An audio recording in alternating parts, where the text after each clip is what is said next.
Hey, everybody, I hope you find this episode helpful as I talked about why simplicity scales in our school community. If you haven't joined, go to the show notes and join us there totally for free, and you can get the entire training there as well. I think it's so important for us because we all recognize that none of us knows exactly how much potential we have, but we all know that we haven't maxed out our potential, that the Lord has granted us a bigger opportunity than the one that we have right now, the one we are taking advantage of right now, that we should be done playing small because how can we play small and yet serve an infinite God? It doesn't make sense. And so, why do we need to scale? Why do we need to grow? This podcast episode clip is not going to answer all of those questions, but I hope it's going to give you a little bit of a taste. And my passion to help all of us grow and scale into something bigger and greater that perhaps the Lord is calling us to. So without further ado, I hope this episode is an encouragement to you. Join us in the school. I teach there live every Wednesday. Check out the show notes and you can learn more.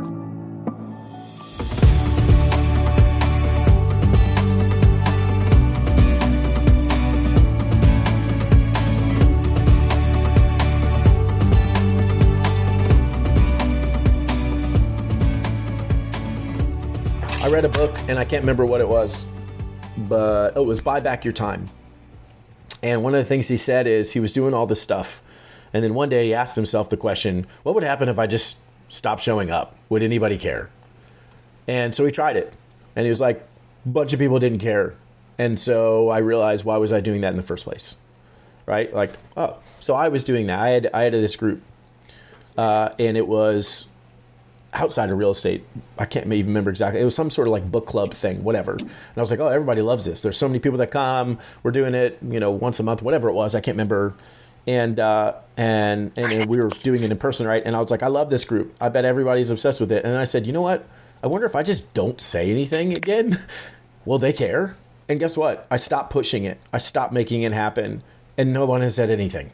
Like, oh, so nobody cared. What was I doing? Right? Why was I spending all that time?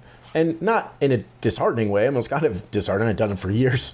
But it was like, why didn't I just figure that out? What was actually necessary for me to do? So step one is to cut things out. Does everybody on here have anything they need to cut out of their time, their schedule, their day? Anybody feel like that? There's something they could maybe let go of? Yeah, Mitzi? Yep. Cole, Tracy, I see you guys smiling, so obviously you as well.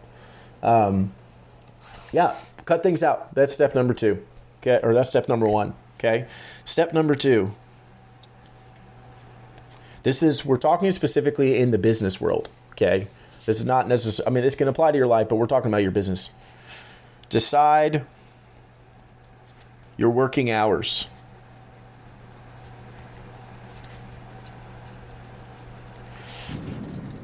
Who here has specific hours that they work? And AKA specific hours they do not work. Thumbs up if you have specific hours you work and specific hours you don't work. Cole, Tracy, you said kinda. Okay. Everybody else, Andy, I'll pick on you again just because, I love you, buddy.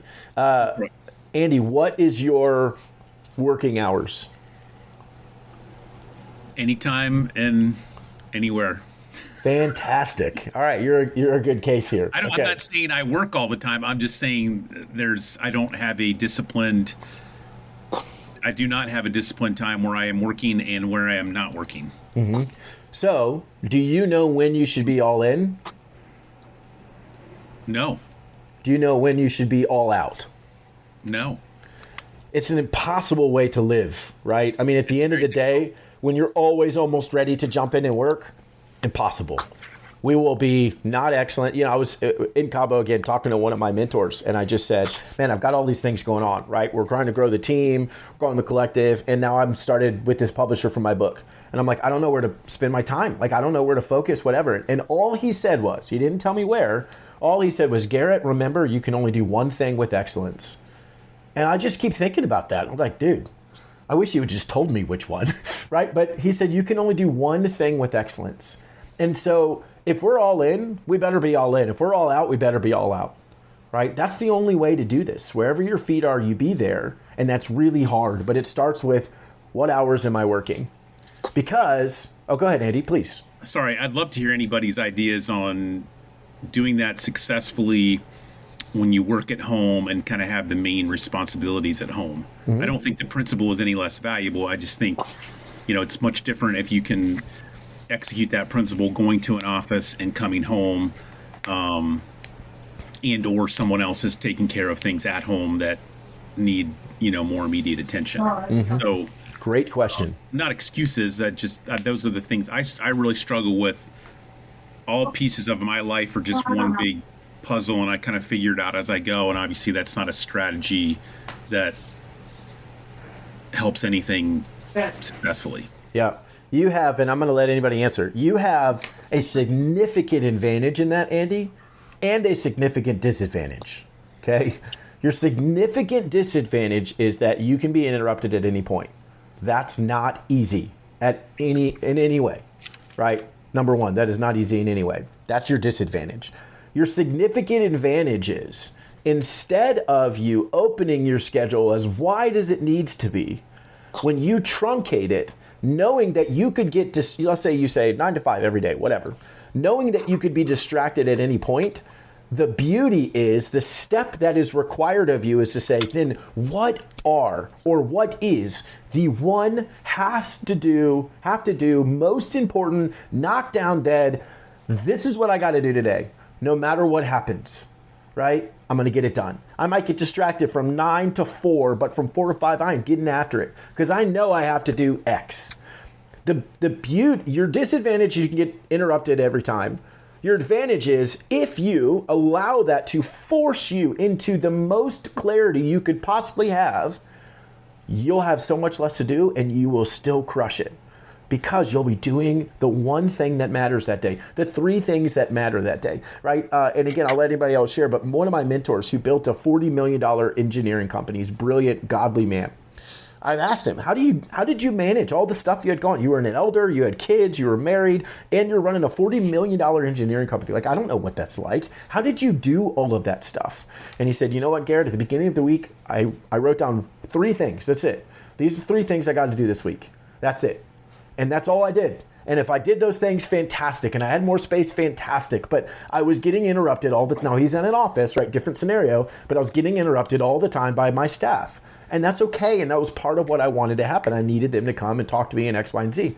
But I knew there were 3 things I had to do that week. And I made sure that I did them. And if at the end of the week they weren't done, I did them, right? But that's how I was going to judge it. So he got super clear on what mattered. Does that make sense? But does anybody have advice on how you do that? Working from home, being responsible for all of those things. Andy, this is going back to setting the time.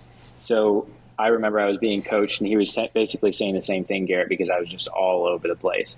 And he's like, okay, let's start with something small. Choose a day. He's like, it's probably going to be Sunday, so let's go ahead and make it easy. And I said, okay.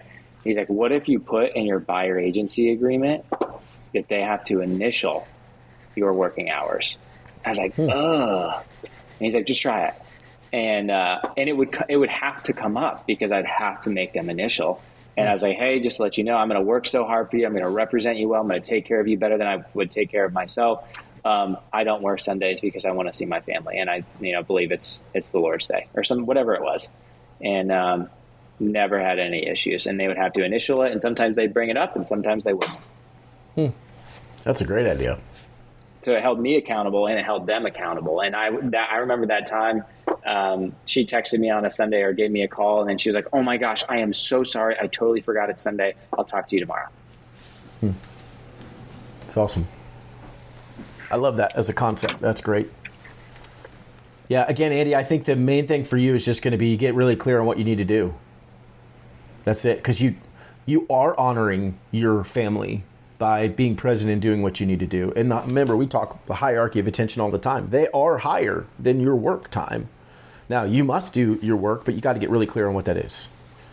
Maybe you need leverage, maybe you need this, maybe you need that, but this is why simplicity does scale. Because if you have a truncated amount of time, if you do the right thing in the simplest way, you can teach other people to do it too. You could continue to grow, right? So, Andy, unless you and I, or at any point, happy to have the conversation with you. I'm going to move on just for the sake of time, but that's a great question. Yeah. So step 2, decide your working hours, right? Step 3,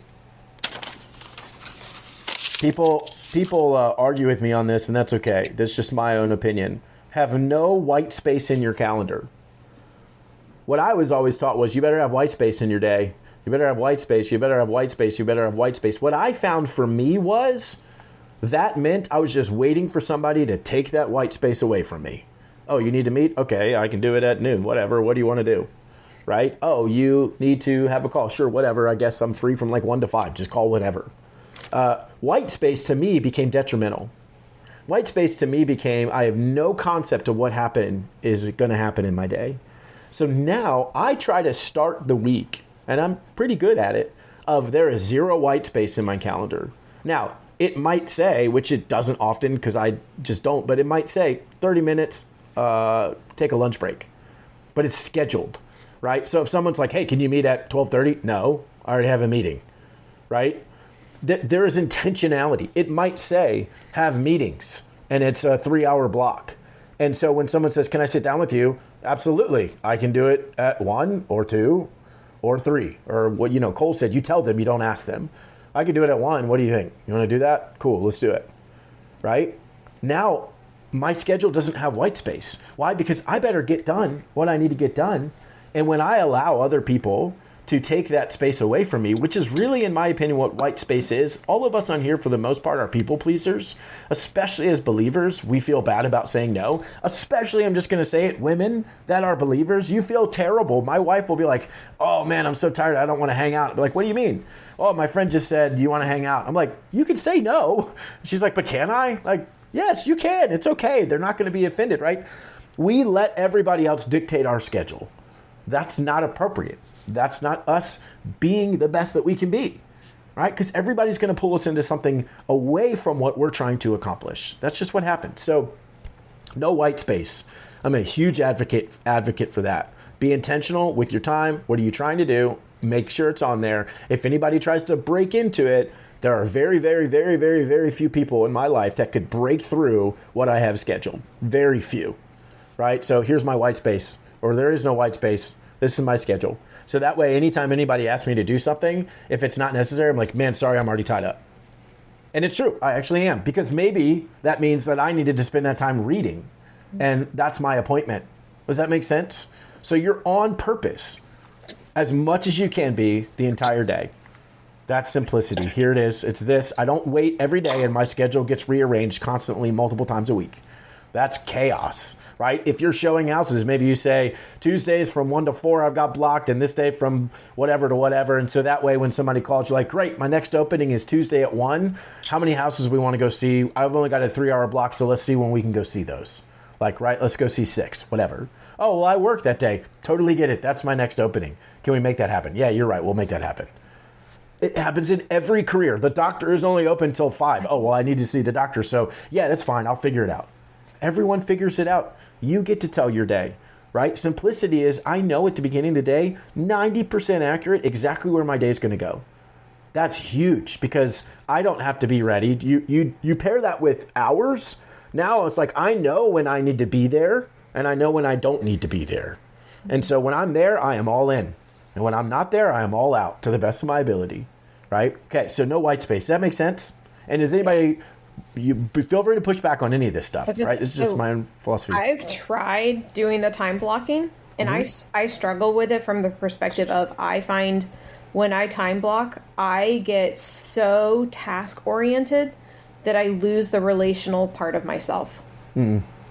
So now just kind of talking through this today, it's some of those things are maybe just things I need to cut out. Or even just boundaries, because like you, Andy, I'm working at home. Sometimes, Garrett, like you'll take a call from your wife. So same thing. I'll take, call from Peter, my husband. But I find myself, I get so task oriented. And then also I've realized that sometimes I will misjudge how much time I need to finish something, and finding a good stopping point, or just that desire to keep plowing through to finish that task when I've already got something else time blocked for that following time. So those are my two struggles with no white space. No doubt. So thank you for asking. I would say you have two responses I would say. Number one is because I feel this too. When I get to the end of the day and I'm like, oh my gosh, I have so much left to do. That's when I know I've said yes to too many things, right? Because this literally happened yesterday. I was working till like 6:30, but that's because I was on the phone with the IRS for 2 hours. Anyway, it's terrible. But I'm working super late and I'm like, man, I have so much left to do. Well, then I asked myself, but wait a minute, all the stuff I have to do, is that stuff I should be doing, right? Is it $1 per hour productive activity? The answer was no. Why am I trying to create a social post design? Like, I'm number one, I'm not good at it. And if I could pay somebody $20 to do it, that's worth me doing that, right? Now, everybody has their own evaluation, but most of the time at the end of the day, if I have too much left to do, it's because I'm doing $20 an hour work, not $200 an hour work, which is what I should be doing, right? So for you just to think about, right? Things you should cut out. The second part of that is I would say don't time block, day block. Okay. A lot of people struggle with time blocking. I struggle with time blocking. I don't necessarily love to do it. I day block. So what does that mean for me? So for example, Mondays for me are meetings and lead gen. Tuesdays is team day, everything related to our team. Wednesdays is coaching and training day, which is why we're here. Thursdays is reading, thinking, and writing, right? Because I got to work on the book. And Friday is free and fun day. So the morning is free for whatever. The afternoon, I play pickleball most days or most Fridays, right? Best day of the week by far. So for me now, there's no time block per se, though I am scheduling things in. It's, my team needs to sit down and have a meeting with me, somebody on the team, whatever. Cool. Tuesdays. What time on Tuesday? Here's when I'm free, right?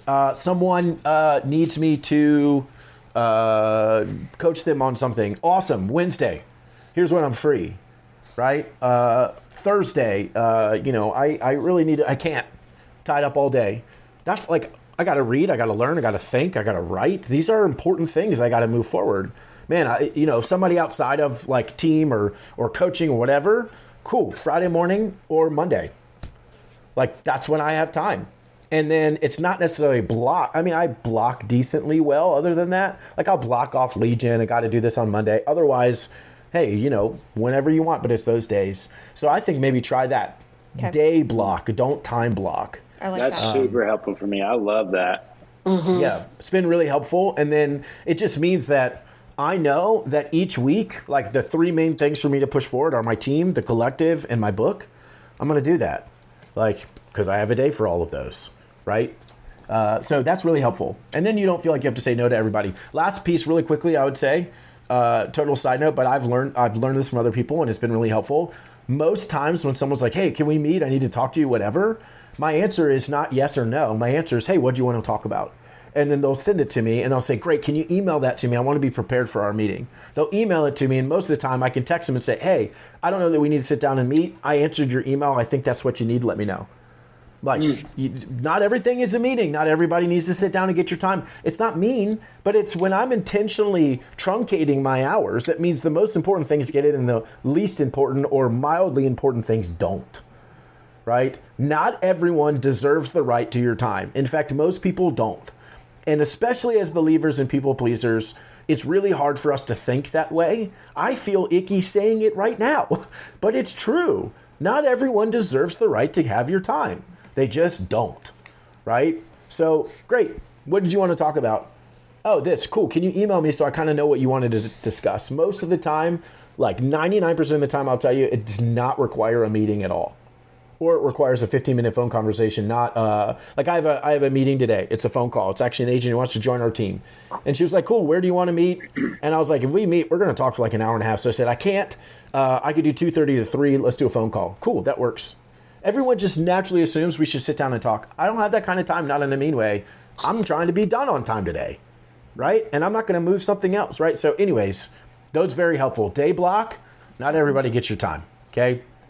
That's why I like no white space. Because every response I have, Tracy, not every time, most of the time, if somebody asks me, can you sit down with me? My response is, hey, I've got a meeting. Let me see if I can move it, right? That's it. Like, is it worth me moving this or not? No or yes, then I get to decide. Yeah? Okay. Yeah, love it. So no white space. I distracted myself. Step 4. So first we're going to cut things out, right? That gets super clear on what matters. That's a hard question, but really what matters. Decide your working hours. Make sure you have no white space, okay? And then step 4, simplify everything. What does that mean? When I think of, and you guys know, we've talked about this with like lead gen strategies and things like that. Is it simple enough? For me, everything, is it simple enough? But here's where I go. Simplicity to me is it simple enough that I can teach it and they will execute it? Okay, I think it's both. Doesn't mean that you have a they yet, but is it simple enough where I can teach it and they can execute it? Right? You know, there are people so much smarter than me, and they'll sit down and be like, here's the whatever, social media algorithms and this and that on Instagram. I'm like, bro, I have no idea what you're talking about, right? Like, it's confusing. And even if I started to grasp it, it would feel so complex. Like, dude, I'm just not going to do it, right? I mean, I've had so many, social media is a great example, actually. Like, so many people say, you got to do this and this and this. I'm like, dude, I don't understand it. And even if I did, like, there's no way I'm going to do that. It's just not possible. So it's not simple enough, right? The genius is in the simplicity, not the complexity. So simplify everything. Is it simple enough to teach it and for someone to execute on it, right? This is where then, once we've got that figured out, then we start getting into scale, okay? Then we start getting into growth. And it's even for you. You can ask yourself the question. If Andy's sitting there and saying, all right, what I'm about to do, is it simple enough? Do I understand it, right? Like, do I get what I'm about to do? And number 2, am I actually going to execute on this? And if not, that's not simple enough. It is, to me, the magic in all of this, right, is when I started to see growth in my business, it was when I was able to understand a concept, teach it in the most simple way, and then show them this is how you do it. And it's really easy. It's how I started bringing agents in. It's how I got out of production, right? And I'm not a genius in any way. I simplified because I was like, I can't understand super complex problems. I just can't. It has to be easy. And when it was, I realized, man, now everybody can get this. We're bringing agents in, right? We might bring another 5 to 10 agents in this year. Why? Because I finally feel like I've simplified everything enough that I can easily teach it to be duplicatable. I understand what I'm trying to get them to do. I understand that what I'm trying to get them to do is really simple to understand. Cool, come on in, right? Versus my past experience, and I'm just talking about team, and everybody's different. My past experience was what I was doing was relatively complex, or I didn't understand it well enough.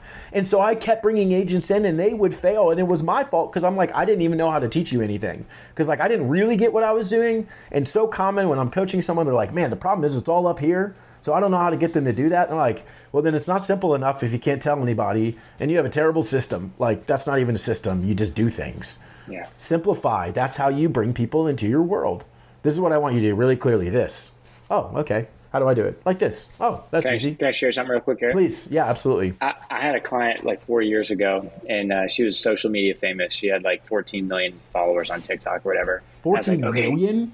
Yeah. Wow. And I was like, yo, Lauren, like, you got to share me like the secrets. I'm just getting into social media. I'm like, tell me the algorithms, like tell me the cool music and all of these things. And she's like, I got 2 words for you. I was like, all right, here we go. I'm going to write these down. She's like, just post. I was like, nice. What? She's like, just post. She's like, the video that you're going to spend 10 hours on, the video that you're going to spend 10 minutes on, the video that you're going to spend 10 seconds on, you post it. And he's like, she said, you're going to be surprised that the 10-second one is going to do better than the 10-hour one. And then sometimes not. And she's like, but just post. And, I'm 4 years into it. I'm just now seeing the results of just post.